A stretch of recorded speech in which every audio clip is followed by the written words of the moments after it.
Aizkraukles viduslaiku pils bija Livonijas ordeņa pils.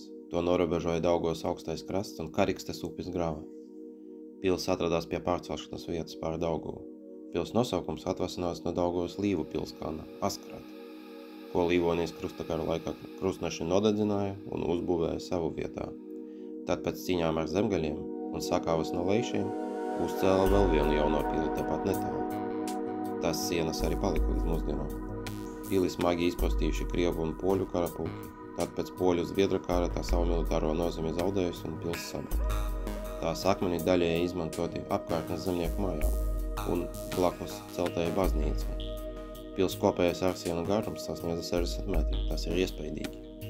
Izmantoja daudz dolomīta no turpāt esošā Daugavas krasta. Viduslaikos priekšpilju teritorijā atradas amatnieku un tirgotāju apmetni, bet uz Karikstes viduslaikos bija uzbūvēts dambis un dzirnavas. Dienvidu torņa drupas uzspridzināja 46. gadā, materiālus izmantoja šosejas būvei.